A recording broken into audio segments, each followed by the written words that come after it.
탐험대.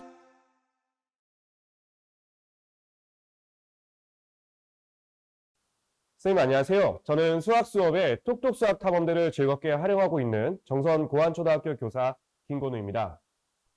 똑똑 수학 탐험대에는 다양한 메뉴와 기능들이 있는데요. 그러다 보니 선생님들께서 똑똑 수학 탐험대를 활용하고 싶은데 수학 수업에서 똑똑 수학 탐험대의 어떤 기능을 어떻게 활용해야 할지에 대해 많은 고민이 있으실 것 같습니다. 저는 선생님들께 2학년 수학 교과 중 수화 연산 영역 수업에서 똑똑 수학 탐험대를 어떻게 활용하는지 쉽고 자세하게 말씀드리고자 합니다. 선생님들께서는 수모형을 자주 활용하시나요?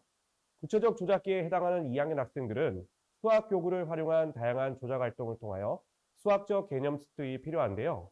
받아올림이 있는 덧셈과 받아내림이 있는 뺄셈을 배울 때 수모형 교구를 사용하면 매우 효과적입니다. 그러나 수모형 교구의 가격은 다소 비싼 편이며 다인수학급에서 20여 명의 학생들에게 수모형 교구를 모두 제공하는 것은 정말 어려운 일입니다.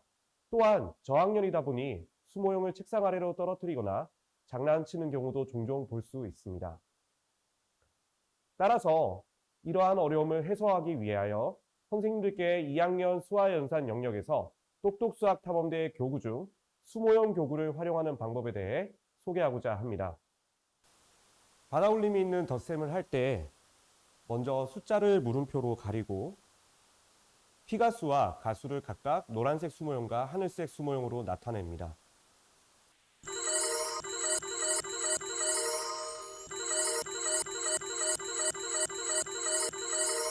일의 자리에서 1모형의 합이 10 이상이 되어 받아올림이 발생할 때 확인 버튼이 등장합니다. 이때 바로 확인 버튼을 누르지 말고 1모형의 합이 10 이상이면 어떻게 계산해야 할지 추론하게 합니다. 학생들의 의견을 들은 후에 확인 버튼을 누르게 해서 받아올림의 과정을 직접 보고 그 개념을 이해하게 합니다. 이후 가리기 버튼을 다시 클릭하여 답이 맞았는지 확인합니다. 이어서 받아내림이 있는 뺄셈을 할 때 좌측 하단에 빼기 버튼을 클릭하여 수모형이 덧셈 모드에서 뺄셈 모드로 변하게 합니다. 이때도 역시 먼저 숫자를 물음표로 가리고 피감수를 수모형으로 나타냅니다.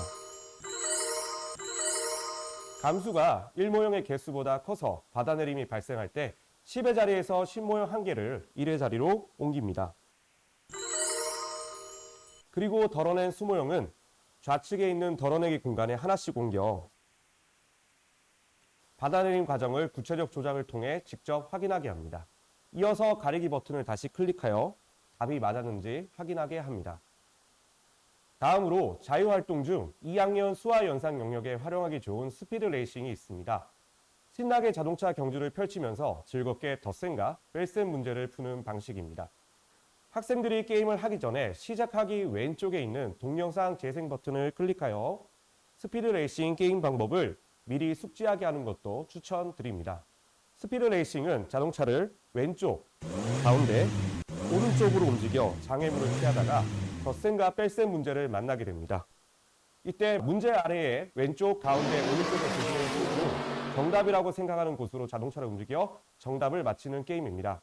시간 제한이 있는 이 게임을 통해 받아올림이 있는 덧셈과 받아내림이 있는 뺄셈을 빠르게 계산하여 덧셈과 뺄셈 연산의 유창성을 기르는 데 매우 효과적입니다. 이제 2학년 수화연산 영역에서 똑똑 수학 탐험대가 실제 수업에서 어떻게 활용되는지 같이 알아보도록 하겠습니다. 오늘 소개할 차시는 2학년 1학기 덧셈과 뺄셈 단원이며 학습 주제는 1의 자리에서 받아올림이 있는 두 자릿수끼리의 덧셈 계산 원리를 이해하고 계산하기입니다.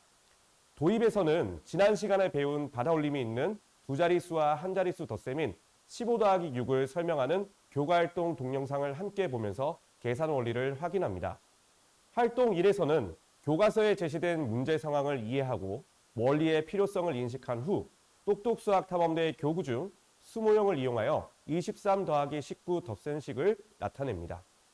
활동 2에서는 수모형으로 놓은 것을 식으로 나타내어 보고 받아올림을 어떻게 나타내면 좋을지 말해보며 계산 방법을 말하게 합니다. 교과서에 제시된 문제를 모두 풀고 나면 차시에 해당하는 교과활동 문제를 풀면서 오늘 배운 내용을 적용하고 익히게 됩니다. 정리해서는 똑똑수학탐험대의 차시평가를 실시하고 결과에 따라 심화 보충 지도를 실시하게 됩니다. 도입에서는 지난 시간에 배운 내용의 교과활동 동영상을 함께 보기 위하여 교과활동을 클릭합니다. 2학년 1학기 3단원 덧셈과 뺄셈을 선택하고 이전 차시인 덧셈을 해볼까요? 이를 클릭합니다. 1차 시에 총 3가지 활동이 있는데 이 중 1번 활동을 클릭합니다. 첫 번째 활동과 관련된 동영상이 2개가 있는데요. 이 중에 2번 영상을 재생합니다.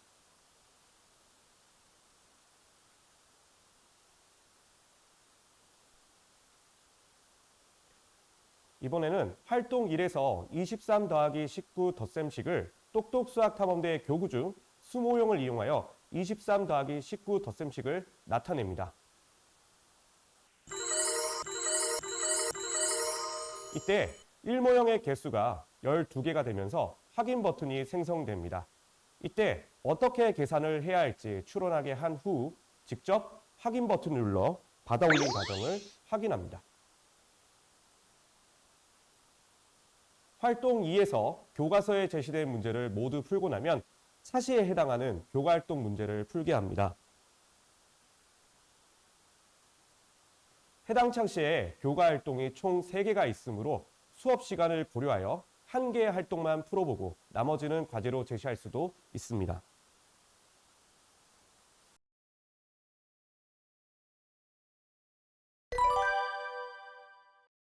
아주 훌륭해. 네, 교과활동을 모두 풀고 나면 학생들이 자연스럽게 바로 차시평가에 접속하도록 미리 약속합니다. 차시마다 2문제씩 있는 똑똑수학탐험대 차시평가를 실시합니다. 아주 훌륭해. 선생님께서는 똑똑수학탐험대 홈페이지 확인해요 평가 결과 메뉴에서 차시평가의 정5 결과를 실시간으로 확인할 수 있습니다. 이때 문제를 틀린 학생에게 즉각적인 피드백을 제공합니다. 차시평가 결과 2문제를 모두 마칠 경우 탐험활동과 자유활동의 스피드레이싱 문제를 해결하여 스스로 학습하는 태도를 기르게 합니다. 한 문제만 마칠 경우 해당 차시의 교과활동 중 2번 23 더하기 19를 계산해 볼까요? 동영상을 시청하게 한 뒤 교과활동 문제를 다시 풀어보게 합니다. 만약에 모든 문제를 틀렸다면 교구 중 수모형을 활용하여 받아올림이 있는 2자릿수 끼리의 덧셈을 반복 지도합니다. 지금까지 2학년 수화연산 영역에서 똑똑수학탐험대에 활용하는 수업 사례에 대해 알아보았습니다. 이 외에도 선생님들의 2학년 수화연산 영역에서 똑똑수학탐험대를 다양하게 활용하는 사례를 기대하겠습니다. 감사합니다.